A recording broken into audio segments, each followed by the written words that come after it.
Buenas tardes, bienvenidos a este nuevo episodio de nuestro video podcast. Hoy tenemos el placer de estar con el invitado especial, el arquitecto José Isturain, quien formó parte de la Dirección de Planificación Urbana en el periodo de 2014 a 2019. Correcto. Muchas gracias, arquitecto.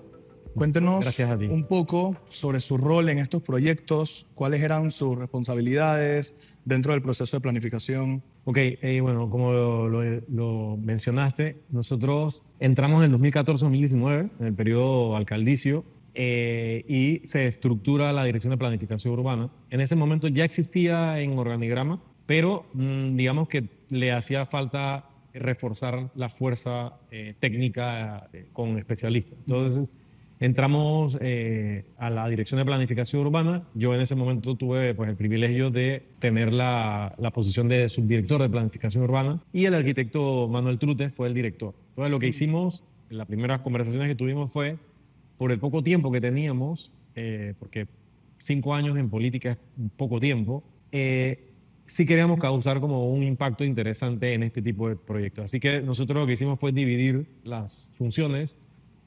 Manuel se encargaba de la parte de planificación a largo plazo y yo traté de llevar entonces los proyectos de actuación o intervención en el espacio público, recuperación del espacio público, diseño urbano, etcétera, etcétera. Arquitecto, sé que en este periodo hubo dos proyectos muy importantes. Está el proyecto de Calle Uruguay y está el proyecto de Vía Argentina. Correcto. Desde su perspectiva, ¿podría contarnos un poco cuál era la visión urbana detrás de estos proyectos, de la renovación de la Calle Uruguay, Vía Argentina? ¿Qué problemas buscaban resolver exactamente?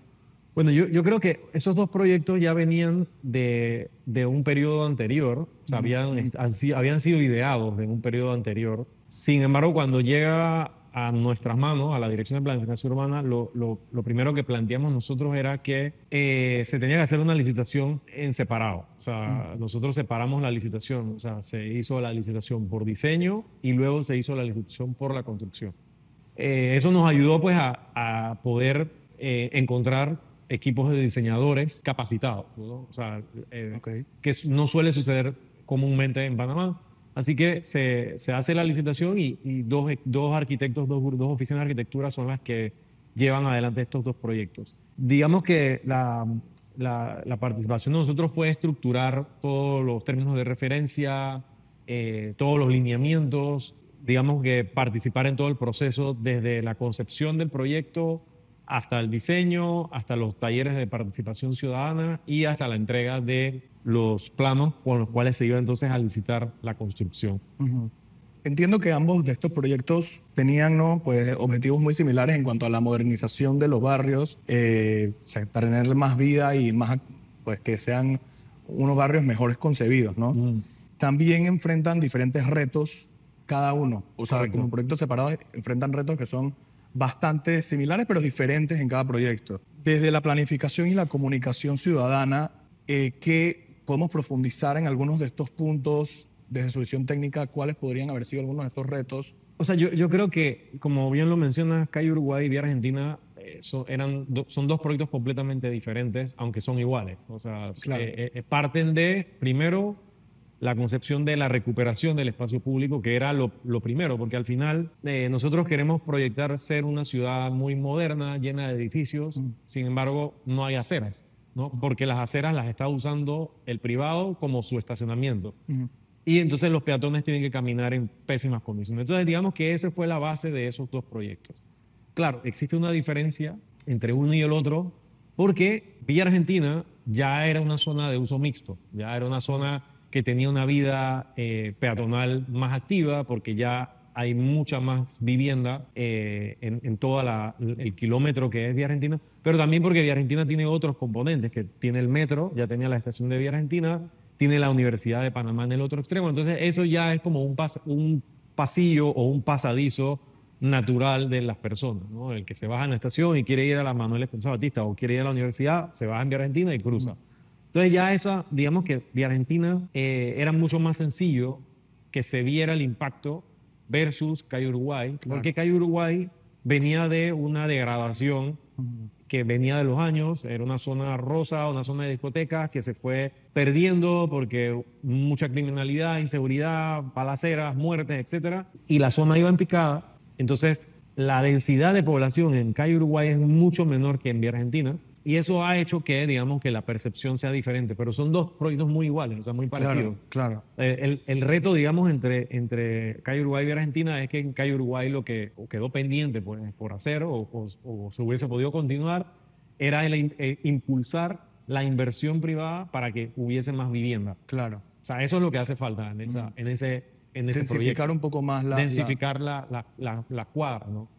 En cuanto a la participación ciudadana en estos proyectos, ¿cómo se manejó? ¿Hubo consultas públicas? Si las hubo, ¿qué tan efectivas fueron? ¿Siente que hubo bastante participación? O sea, yo creo que todo proyecto urbano y más Panamá, siempre vas a tener críticas, Claro. siempre vas a aprender cosas, o sea, ningún proyecto es perfecto. Y siempre ver las cosas en retrospectiva, uno dice, bueno, hubiera podido hacer esto o lo otro, pero cuando estás en el momento no es lo mismo.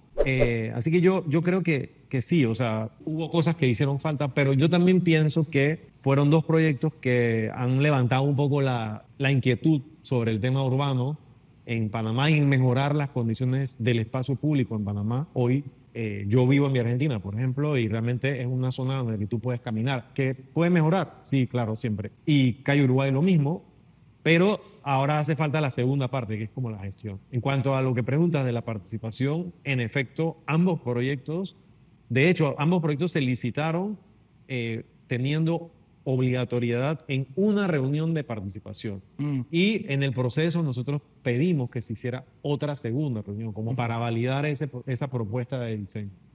La de Vía Argentina se hicieron en La Salle y las de Calle Uruguay se hizo una, si no me equivoco, en el Hotel El Panamá y la otra se hizo, si no en The Market o en un restaurante de la zona. Fueron dos reuniones donde participaron. El problema es ese, que no hubo tanta participación. Entonces, claro, hay mucha gente que probablemente digo, no me enteré. Era también una época en la que estaban recién abriendo estos canales. Era también esa recuperación de la misma ciudadanía, de que hubiese esa conexión. Sí, o sea, como que eran temas que no estaban muy común, entonces como que la participación quizás fue un poco baja. Y de repente pudimos haber hecho dos o tres más, pues. Pero bueno, el hubiera no existe, entonces... Claro. Yo creo que se aprendió mucho de ese proyecto. Sin embargo, son dos proyectos que, si uno los mira desde el punto de vista de lo que había antes y lo que hay ahora, pues las condiciones han mejorado bastante. Claro. Sí, no. ¿Siente usted también que hay actualmente mucha más aceptación de los proyectos, apropiación de ellos? O sea, yo creo que a Vía Argentina le ha costado menos que acá en Uruguay. También siento que hay mucho ruido alrededor de los proyectos desde lo político, pero creo que también a los proyectos le ha hecho falta, principalmente acá en Uruguay, le ha hecho falta que la misma comunidad, ya sea de residentes o de propietarios de locales, como que lo adopte como tal, ¿no? O sea, creo que faltan como reuniones entre ellos. Hey, ¿cómo podemos mejorar esto? ¿Cómo podemos organizar nuestros tiempos de entrega de carga y descarga, por ejemplo, que es lo normal en las ciudades? Tú realmente acá en Uruguay a cualquier hora ves una carga y una descarga. Eso no está unificado, nadie lo ha unificado. El gas llega a cualquier hora. O sea, como que hay cosas muy puntuales que es una conversación entre propietarios, de repente una asociación de propietarios de Calle Uruguay, que se entrelacen ideas y de ahí seguro van a mejorar esas condiciones. En cuanto a lo que son cosas que usted siente que hicieron difícil la integración de las necesidades de los ciudadanos de estas entrevistas en la planificación de los proyectos, ¿qué factores siente que...? O sea, yo creo que lo más complicado fue la parte interinstitucional. O sea, digamos que el camino más fácil para el alcalde y todo el equipo que estuvo en ese momento era simplemente hacer las aceras. Porque realmente por normativa lo que le corresponde a la alcaldía es la acera. La alcaldía de Panamá no tiene injerencia en soterramiento, ni en telecomunicación, ni en la iluminación, ni en las calles, ni en los drenajes, ni en el agua potable. O sea, realmente... Claro, que además el drenaje que usted habla son problemas que surgieron después de haber hecho la O sea, entonces todos esos son elementos que si tú no los integras en un proyecto de intervención en el espacio público o de diseño urbano, realmente entonces no estás haciendo nada. Entonces la decisión era, o bueno, hacemos las aceras y le ponemos los arbolitos, o realmente hacemos un proyecto integral. Y claro, esa decisión pues acarrió muchas críticas. Quizás lo difícil fue eso, o sea, como al final muchos de los retrasos no eran solo por la alcaldía, sino que también dependíamos de terceras partes, ¿no?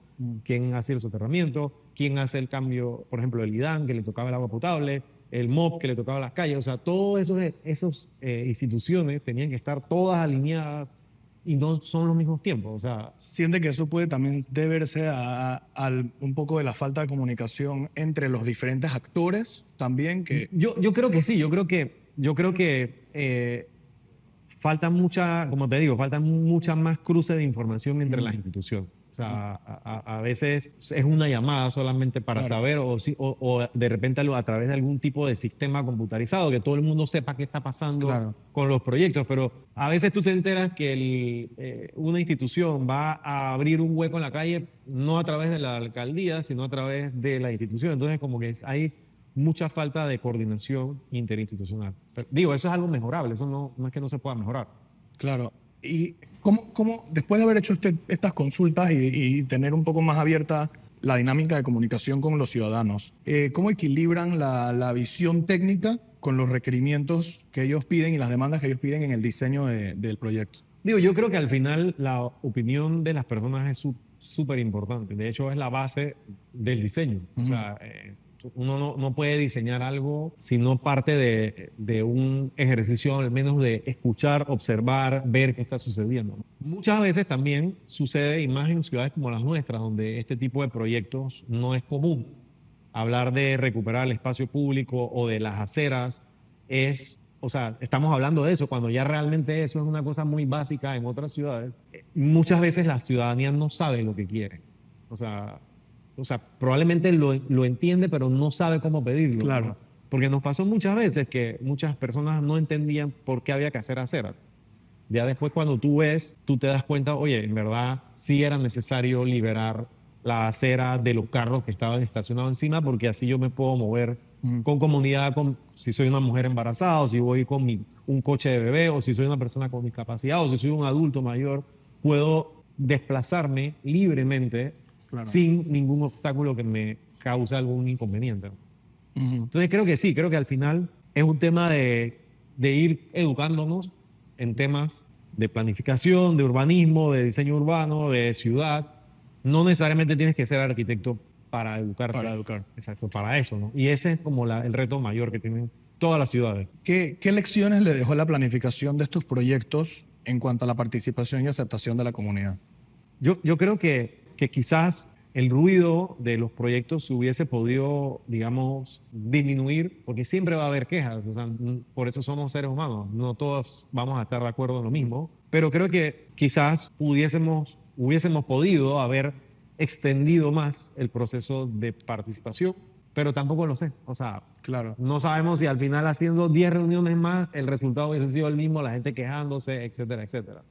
Entonces, al final creo que por ahí, de repente, si me preguntas si tuviésemos que hacer otro tipo de proyecto, yo haría eso, ¿no? Quizás sustentaría más desde el punto de vista con data, quizás con esa data, oye, en verdad, mira, hemos hecho esta data, a lo mejor la gente se convence de que sí necesita el proyecto. Bueno, de hecho eso también nos lleva a otra pregunta que también queríamos realizar, que sería que si usted tuviera que diseñar nuevamente un proyecto similar, con todo lo que sabe y aprendió hoy en día, ¿qué cambios implementaría para mejorar esa integración de la comunidad en la toma de decisiones? Tal vez talleres más manuales donde las mismas personas Sí, vengan o sea, y rayen. yo pensaría que más que un macro taller, pensaría en micro talleres. O sea, creo que hacer como más talleres, pero cortos, o sea, pocas personas, es mucho más eficiente y manejable para que de ahí esas personas sean difusores de la información. Porque muchas veces sucede que cuando haces estos talleres que son muy grandes, mucha gente se va. O sea, empieza, pero a mitad del camino mucha gente se retira porque tienen otras responsabilidades, etcétera. Claro. Y el tiempo, entonces no todo el mundo tiene el tiempo de estar, no sé, 4 horas con arquitectos escuchándolos hablar. Entonces yo creo que aplicaré otra técnica, no sé si funcionaría o no, pero Claro. yo haría ese cambio. O sea, Ok. yo pensaría que a lo mejor haciendo más micro talleres, 4 o 5 personas de un edificio, del otro edificio, 5 personas más, y hacerlo corto, rápido, efectivo, a lo mejor podemos entablar más enlaces positivos para que entonces estas personas también sean emisores positivos de la De la información. misma, claro. Ujú. Bueno, para cerrar un poquito este pequeño episodio que tenemos acá, me parece que bastante información se ha dicho Brutal. y se puede reflexionar mucho Sí. de todo este tema. Bueno, queríamos hablar un poquito, reflexionar un poquito de lo que acabamos de hablar y hablar de cómo se puede mejorar el proceso de planificación urbana y diseño urbano en Panamá, ¿no? Para el futuro, ¿no? Sí. Entonces, primeramente, ¿cuáles son algunos de los errores más comunes que debemos evitar en la planificación de proyectos urbanos en Panamá? O sea, yo creo que, o sea, no sé si podría como contabilizar los errores, pero creo que los retos, digamos, Ok. el mayor reto que tiene nuestro país, porque ni siquiera solo de la ciudad, nuestro país, parte de la educación en estos temas. O sea, creo que hay muy poca información para los ciudadanos sobre temas de ciudad. Hay muchos profesionales, estudiantes, gente que está empezando su carrera, ya sea en diseño, en arquitectura, en planificación, pero también en otras ramas, porque la planificación de la ciudad no solo es de los arquitectos, ¿no? Mm. Tienen que participar economistas, sociólogos, ambientalistas, o sea, prácticamente todas las profesiones tienen algo que decir sobre Claro. la planificación de la ciudad. Entonces, yo creo que el reto principal parte de ahí, ¿no? Quizás cómo podemos preparar a los ciudadanos para que sean mejores ciudadanos Ujú. y también cómo podemos preparar a las instituciones. Porque creo que un elemento que uno nota cuando va a ciertas instituciones es el tipo de profesional que tiene como líder. O sea, si tú tienes una persona capacitada, si tú tienes un profesional que entiende el tema de ciudad, va a llevar los proyectos de la mejor manera. Claro. Pero cuando tú tienes personas que realmente no manejan eso o que su intención no va por la ciudad, sino que va a responder a intereses privados o de los inversionistas, etcétera, etcétera, tú también te das cuenta. O sea, te das cuenta por las políticas que tienen. Entonces, creo que por ahí va la cosa. O sea, preparar a los ciudadanos, pero también robustecer las instituciones que se encargan de la planificación en la ciudad. Claro, sí, en ese sentido se escucha mucho, a veces uno habla, no, bueno, en la Facultad de Arquitectura nos enseñan mucho sobre este tema de que los arquitectos hacemos ciudad, Ajá. ¿no? Pero a veces no se menciona esa parte de todos los actores que hacen Hay un ciudad, ¿no? montón de Porque actores. realmente no está solamente en nosotros como arquitectos, sino los ciudadanos hacen ciudad, los políticos hacen ciudad, todos hacemos ciudad en una manera en conjunta que... Y sí, y al final si tú le tiras toda esa responsabilidad a los arquitectos, me parece que no sería justo tampoco. Claro, ¿No? O sea, claro. porque al final pues, es una mega responsabilidad que creo que no nos compete. O sea, creo que Claro, al no, final no. es un trabajo en conjunto. O sea, creo que hacer Claro. ciudad es un trabajo de muchas aristas Mm. que hay que alinear. Y por eso es tan difícil hacerlo bien, ¿no? Claro, claro. No, Tienes que poner de acuerdo a mucha gente. en la línea del tiempo nosotros hemos visto cómo la historia se va desarrollando y definitivamente hay puntos específicos donde la sociedad completamente da un giro, claro. que ese es el giro de aprendizaje, esa es la curva de Ahí, aprendizaje donde la gente totalmente. dice, hay que hacer un cambio, Si vámonos no, por acá, porque si si no, no... vamos al despeñadero. Exacto. Bueno, ¿qué estrategias usted nos recomendaría para fortalecer la relación entre arquitectos, gobierno y comunidad dentro desde el diseño y la planificación de una ciudad? Mira, yo creo que algo que ayudaría mucho a que los jóvenes estudiantes de arquitectura y los profesionales también podamos formar parte y participar en los procesos de hacer ciudad. Parece una cosa que no tiene mucho que ver, pero yo siempre lo menciono, es que Panamá tenga una política más clara en hacer arquitectura pública.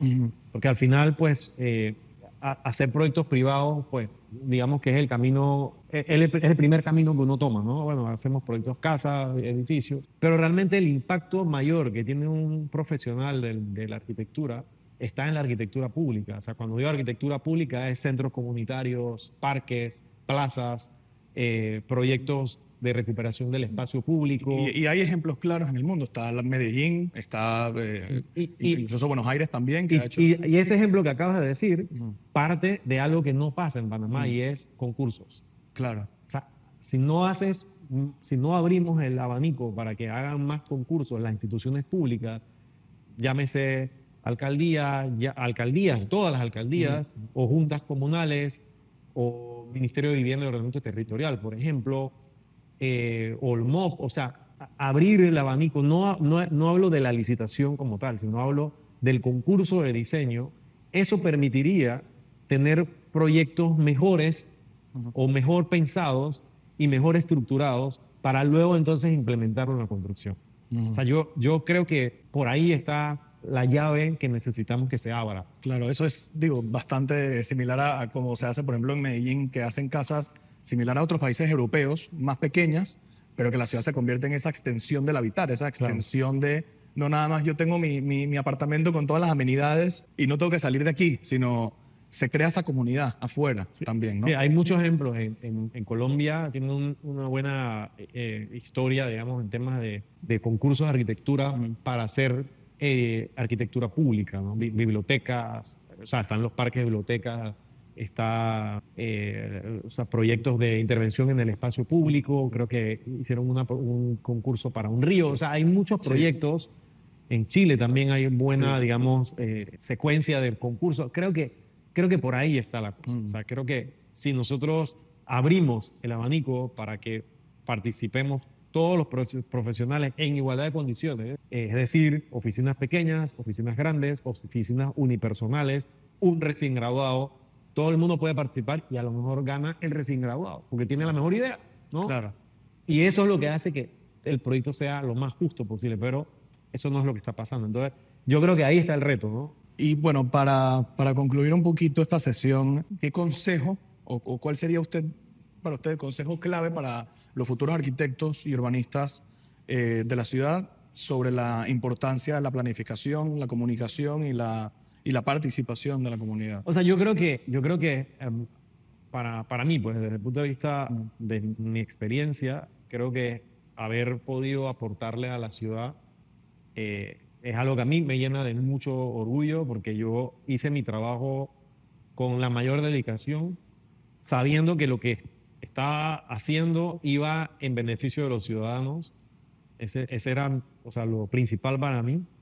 Así que yo creo que un consejo que puedo dar es que de alguna manera tengan una experiencia en el sector público. O sea, creo que el trabajar en el sector público te ayuda a entender muchas cosas también de la idiosincrasia de tu país y también puedes aportar, ¿no? O sea, yo me fui a estudiar fuera de Panamá y regresé y estudié algo que pues nadie entendía sobre espacio público, todo el mundo pensaba que era solo parques. Claro. Y realmente eso me abrió las puertas a poder entrar a trabajar en la Dirección de Planificación Urbana y haber aportado y todavía seguir aportando ahora desde mi oficina privada. Entonces sí, yo creo que el consejo es ese, o sea, tratar de tener alguna experiencia en lo público. Puede ser municipio, puede ser MIBIO, puede ser MOP, puede ser cualquier institución que tenga mucho que ver con la ciudad, ¿no? Que de alguna manera eso te ayuda también a sensibilizar. O sea, Ok. Arquitecto, muchas gracias por su tiempo. A la Muchas orden, gracias, un Miguel. placer poder haberlo entrevistado. A la orden. Gracias por sus respuestas, el espacio que nos brindó y toda la información. Siempre a la orden. Muchas gracias. A la orden.